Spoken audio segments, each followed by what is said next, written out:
ధన్యవాదాలు అధ్యక్ష. గౌరవనీయులు ముఖ్యమంత్రి గారు క్రిమినాలజీ మీద రీసెర్చ్ చేసిన ప్రొఫెసర్ లాగా చాలా చక్కటి ఎక్స్ప్లెనేషన్ ఇచ్చారు. మాట్లాడటానికి పెద్దగా లేకపోయినా నా ఘోష ఒక్క నిమిషం చెప్పుకుంటాను, తర్వాత జనరల్గా ఇంకొక నిమిషం బెల్ కొట్టద్దు. ఏమిటంటే అంతా కూడా చూశారు మే 14, 2021 రాత్రి ఏం జరిగిందో. హాస్పిటల్ రిపోర్ట్స్ కూడా చాలా స్పష్టంగా ఉన్నాయి. సాక్షాత్తు ముఖ్యమంత్రి గారు కూడా ఎన్నోసార్లు, ఎందుకంటే ఆయన రిపోర్ట్స్ అన్నీ కూడా వారికి నేను పంపించడం జరిగింది ఎప్పుడో. అవన్నీ చూసిన తర్వాత నా మీద కస్టోడియల్ టార్చర్ జరిగిందని అంత స్పష్టంగా చెప్పిన తర్వాత 3 సంవత్సరాలు నేను కనీసం కంప్లైంట్ విచారణ కోరినా కూడా ఏమీ లేని పరిస్థితి.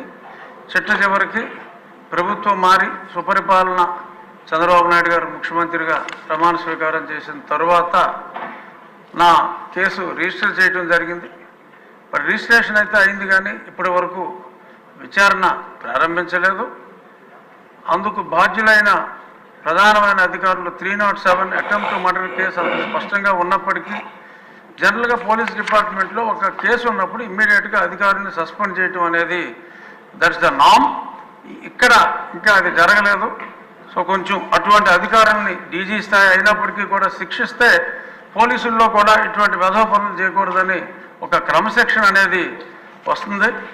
త్వరితగతిన నా కేసు విచారించాలి అని చెప్పి గౌరవనీయులైన ముఖ్యమంత్రి వర్యులు, డీజీపీ కూడా ఇక్కడే ఉన్నారు, వాళ్ళకు కూడా తెలియజేస్తున్నా, మీ ద్వారా తెలియజేస్తున్నా.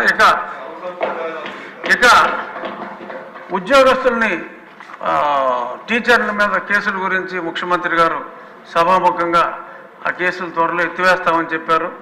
అందుకు నా ధన్యవాదాలు. అలాగే తెలుగుదేశం పార్టీ నాయకులే కాకుండా ఇక్కడ ఉన్న వాళ్ళు 90% కాకుండా తెలుగుదేశం కార్యకర్తలు కాకుండా తెలుగుదేశం పార్టీని వ్యక్తిగతంగా చంద్రబాబు నాయుడు గారిని అభిమానించే ఎంతోమందిని కూడా కొన్ని వేల మంది మీద కేసులు పెట్టడం జరిగింది.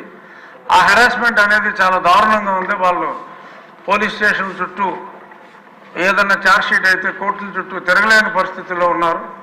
వారందరినీ కూడా ఉద్యోగస్తుల్ని ఎలా అయితే అనుకుంటున్నారో అదేవిధంగా మరి ఎలా చేస్తే బాగుంటుంది, దాన్ని అధ్యయనం చేయడానికి ఒక పోలీస్ ఆఫీసర్ని వేస్తారా, జడ్జిని వేస్తారా, త్వరితగతిన ఆ కేసులు మూసివేసేలాగా చర్యలు తీసుకోవాలని చెప్పి మీ ద్వారా ముఖ్యమంత్రి గారిని కోరుకుంటున్నాను. థ్యాంక్ యూ అధ్యక్ష.